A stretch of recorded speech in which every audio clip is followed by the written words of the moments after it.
नमस्कार मित्रों, मैं हूं डॉक्टर अभिषेक कुमार और आप देख रहे हैं तेजस न्यूज़ 167। किशोरपुरा में जो राजेश सैनी नाम के युवक का शव प्राप्त हुआ था, पुलिस अभी तक उसकी गुत्थी नहीं सुलझा पाई है। प्राप्त सूचना के अनुसार राजेश सैनी जो किशोरपुरा का युवक था, 22 नवंबर की सुबह ये पता चला कि उसका शव खेत में प्राप्त हुआ है। इसके बाद धीरे धीरे वहाँ पर ग्रामीणों की भीड़ एकत्रित होने लगी। उदयपुर वाटी थाना क्षेत्र के अंतर्गत पड़ने वाले किशोरपुरा में, जो कि गुढ़ा गोरजी और चवरा रोड पर स्थित है, सड़क के किनारे ही खेत पर ये शव प्राप्त हुआ था। और इसके बाद जैसे ही ग्रामीणों को इसकी सूचना प्राप्त हुई, तुरंत पुलिस को खबर दी गई। उदयपुर वाटी थाना प्रभारी मांगीलाल मीणा के नेतृत्व में पुलिस बल यहाँ पर पहुँचा था।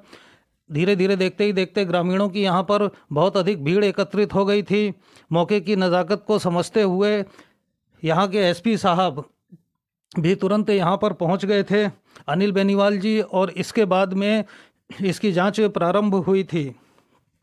ग्रामीणों की भीड़ के साथ इस क्षेत्र के जो भी नेता हैं, छोटे बड़े, वो सब भी यहाँ पर पहुँचे थे, जिन्होंने मृतक के परिवार को सांत्वना दी थी और इस मामले की पूरी जांच होने का, दक्षतापूर्वक जांच होने का आश्वासन दिया था।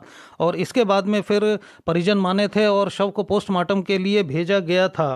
3 डॉक्टर्स की टीम के द्वारा इस शव का पोस्टमार्टम किया गया था, और लेकिन अभी तक इसमें पोस्टमार्टम रिपोर्ट अगले दिन भी नहीं आई है।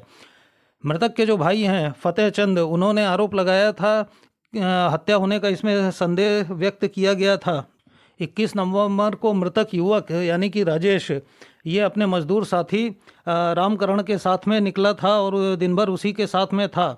जैसा कि जानकारी है, राजेश मुकेश सैनी के टेंट में इलेक्ट्रीशियन था, वहाँ पर काम किया करता था, लेकिन रात में फिर वो वापस घर नहीं लौटा तथा अगले दिन सुबह उसका शव खेत से प्राप्त हुआ था। इसको लेकर ग्रामीणों में बहुत अधिक आक्रोश है। एसपी साहब जो हैं वो 2 दिन से उदयपुर वाटी थाने में ही हैं, अनिल बेनीवाल जी, और इसके साथ में मांगीलाल मीणा जो कि थाना प्रभारी हैं, उनके नेतृत्व में कई टीमें गठित की गई हैं जो इसकी जांच कर रही हैं। लेकिन वैज्ञानिक और कानूनी रूप से सबको इंतज़ार है पोस्टमार्टम की रिपोर्ट का।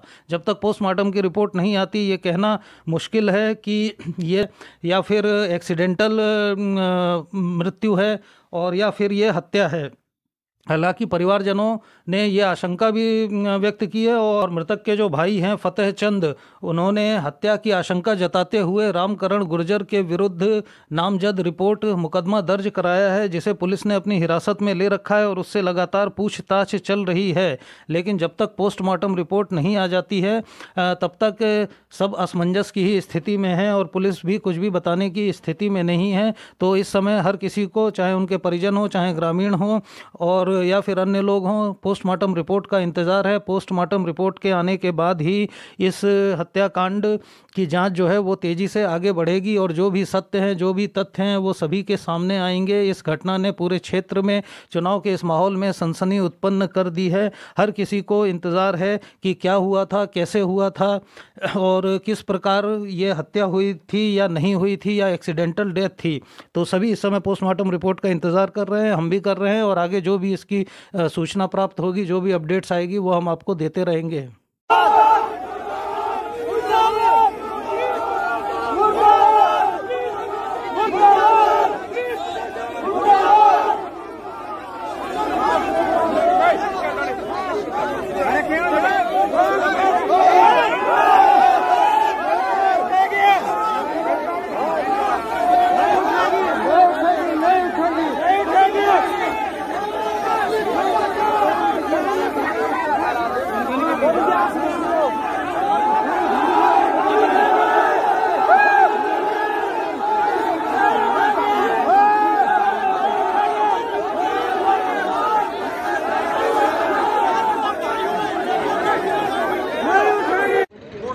वो जिंदा है, आप सब लोगों को पता हो जिंदा है, सारी बात समझ रहे हो।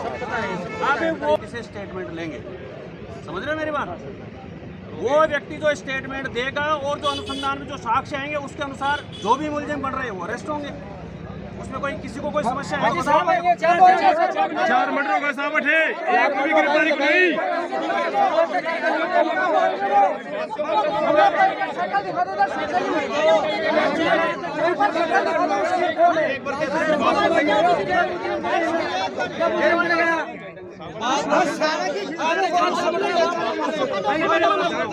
अब आप में से एक आदमी बताओ कौन क्या कहना चाह रहा है। सिर्फ एक मैंने बताओ आज तक मुझे 8 मिनट होगा बाकी डेड बॉडी को पोस्टमार्टम कौन करेगा बाको एस्टिमेट कौन करेगा बाद में गुत्ती कौन करेगा बाकी लोग सब बता दो एक भी गिरफ्तारी बता दे साहब।